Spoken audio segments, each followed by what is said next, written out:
Dobrý den, v dnešním videu se zaměříme na dosazovací metodu řešení soustavy rovnic. Podívejme se na následující příklad, kde vidíme, že máme jednu rovnici se zlomky a jednu s desetinnými čísly.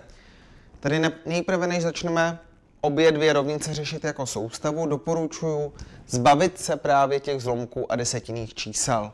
V první rovnici se zbavíme zlomku tak, že vynásobíme jmenovatelem, tedy trojkou, a tedy získáme 8 třetin krát 3 je 8x, 4 krát 3 je 12, tedy 12y, a 14 krát 3 je 42. V druhé rovnici máme desetinná čísla a vidíme, že tady je jedno desetinné místo, zde také, tedy stačí vynásobit rovnici číslem 10. Získáme tedy 5x plus 30y rovná se 15. Nyní se pozorně zadívejme na obě dvě rovnice. Vidíme, že zde jsou poměrně vysoká, nebo zde hlavně poměrně vysoká čísla, a pokud vás napadne, že tedy nějakou rovnici bychom mohli vydělit nějakým číslem, abychom získali menší čísla, abychom se s nimi snadněji počítalo, tak to samozřejmě můžeme udělat. Zde, když si všimnu, tak všechny koeficienty jsou sudé, tedy první rovnici můžu vydělit dvěma a získám 4x plus 6y rovná se 21. A v druhé rovnici, když si toho všimnu, tak všechny koeficienty, všechna ta čísla tady jsou násobky 5. Tedy mohu vydělit 5. Ne vždycky tento krok lze udělat u té soustavy rovnic, někdy vyjdou čísla nebo rovnice, které nejdou vydělit, to je naprosto v pořádku, nebo když je to člověk třeba jenom přehlídne, takže to taky nevadí, když to přehlídnete, budete počítat akorát s většími čísly, případně zvolíte třeba ne dosazovací, ale sčítací metodu. Takže pokud byste si náhodou nevšimli, že jde něčím dělit, tak se nic neděje. Pojďme tedy tu druhou rovnici vydělit 5 a získáme tedy x plus 6y rovná se 3. No a nyní, kdybychom chtěli použít dosazovací metodu soustavy rovnic, ta spočívá v tom a je výhodná právě tehdy, když tady máte osamostatněnou jednu neznámou v jedné z těch rovnic. Takže jinak řečeno, v jedné z těch dvou rovnic je buď x nebo y je tam samotné, tedy před ním je buď 1x, že tady máme 1x, nebo případně, kdybychom tam měli minus 1x. Takže pokud je tam nějaký takový člen, kde mám samostatné x nebo samostatné y, tak se vyplatí ta dosazovací, nebo takhle, je docela výhodná dosazovací metoda řešení soustavy rovnic. Pokud by tam takový člen nebyl, tak rozhodně doporučuji metodu sčítací. Když si tady chceme ukázat tedy tu dosazovací metodu, potřebujeme si nejprve z jedné rovnice, tedy z té druhé, vyjádřit x. To znamená, na jedné straně té rovnice chceme mít x a všechno zbývající na té straně druhé. Tedy já si těch 6y převedu a získám 3 minus 6y, protože tady bylo plus 6y, když to převedu na druhou stranu, získávám minus 6y. K čemu mi to je? Je mi to k tomu, že vlastně teď tady říkám, že x je to samé, co 3 minus 6y. A já můžu udělat to, že si ten výraz takto uzávorkuji a teď dosadím místo x, napíšu do druhé rovnice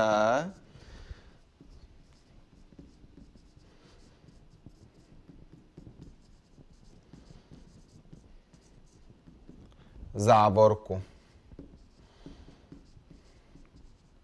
Takže vlastně, když si to vezmeme, pozor, druhá rovnice, nemyslím druhá v pořadí, já jsem si to vyjádřil z té modré, tak si to dosadím do té černé, jo? Do té druhé, než z které jsem si to x vyjádřil. Takže tady já píšu 4krát, no a místo xu si můžu napsat takovouhle závorku.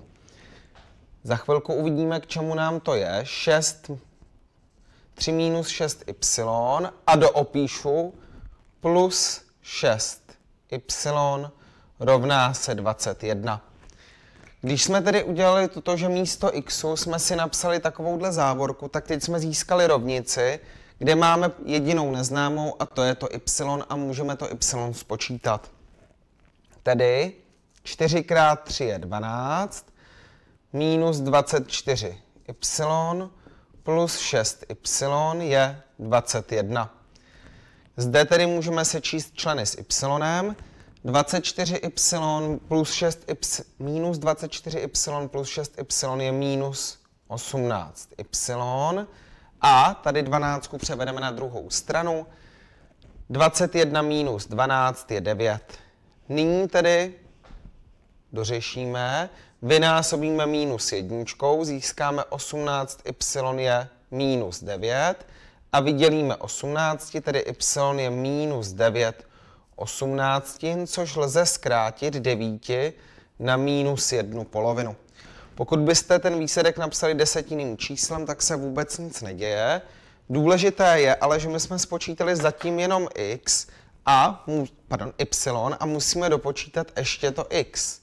A to x se právě dopočítá z toho vzorečku, který jsme si připravili. Tady máme tedy, jak to spočítat.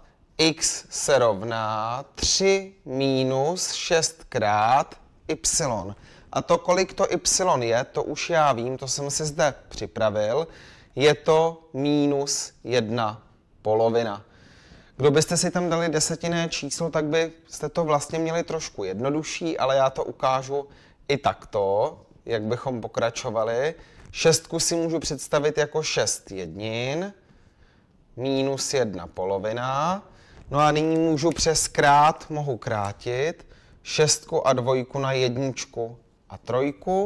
Násobení má přednost, tedy máme 3krát, tady máme minus a zde 3 krát minus 1 je minus 3, 1 krát 1 je 1, takže z toho máme 3 minus minus 3, tedy 3 plus 3 je 6. Takže x nám vyšlo 6, y nám vyšlo minus 1 polovina a nyní je důležité výsledky zapsat v abecedním pořadí do hranaté závorky, tedy x nám vyšlo 6 a y nám vyšlo minus 1 polovina. Tedy toto je druhá metoda, jak řešit soustavu rovnic. Ještě jednou opakuji, tahle metoda je dobrá, pokud při výpočtu narazíme na situaci, kdy máme obě dvě ještě rovnice a v jedné z nich je samostatné x nebo y. To si potom vyjádřím tady tím způsobem, že ho nechám na té jedné straně a všechno ostatní dám na stranu druhou a dosadím do té druhé rovnice. Pokud by se vám tady ta metoda dosazovací nelíbila, je možné vždycky vlastně využít tu sčítací metodu řešení soustavy rovnic, kterou najdete v druhém videu.